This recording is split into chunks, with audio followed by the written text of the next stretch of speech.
ఏపీలో ఎన్నికలు అయిపోయిన తర్వాత ఎగ్జిట్ పోల్స్ కోసం వెయిట్ చేస్తున్నారు కదా. బట్ ఒక ఎగ్జిట్ పోల్ సంస్థ చేసిన ఒక 2 క్వశ్చన్స్ మీద వాళ్ళు చేశారు. బట్ దాని ప్రకారం చూసుకుంటే జగన్ గ్రాఫ్ ఎట్లా ఉండిద్ది అనేది దీంట్లో చూద్దాం. బట్ 2 క్వశ్చన్స్ అయితే వాళ్ళు మ్యాండేటరీగా తీసుకున్నారు. ముఖ్యమంత్రి జగన్మోహన్ రెడ్డి పనితీరుపై మీ అభిప్రాయం తెలపండి అనేది ఒక క్వశ్చన్ తీసుకుంటే, వచ్చే ఎన్నికలు అంటే ఇప్పుడు జరిగింది కదా, అయిపోయినాయి కదా, ముఖ్యమంత్రిగా ఎవరైతే బాగుంటుంది అనేది అనుకుంటున్నారు.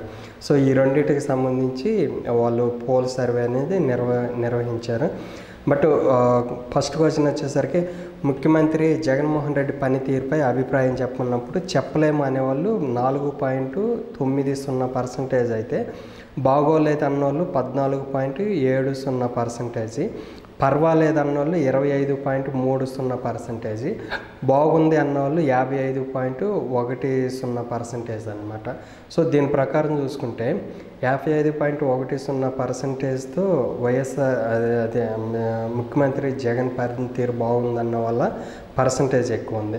అయితే ఇప్పుడు ముఖ్యమంత్రి ఎవరైతే బాగుండిద్ది అనే క్వశ్చన్కి అయితే ఇతరులు వచ్చేసరికి 7.30%, తర్వాత చంద్రబాబు జగన్మోహన్ రెడ్డి ఇద్దరి మధ్య కదా ముఖ్యమంత్రి ఎవరైతే బాగుండిద్ది అనేది, వాళ్ళు వచ్చేసరికి చంద్రబాబు నాయుడుకి 31.50% వేస్తే, జగన్మోహన్ రెడ్డి సీఎం కావాలనుకున్న వాళ్ళు 61.20% అనమాట. సో దీని ప్రకారం చూసుకుంటే ఈ 2 క్వశ్చన్లో ఎక్కువ ప్రయారిటీ అనేది వైఎస్ జగన్మోహన్ రెడ్డికే ఉందన్నమాట.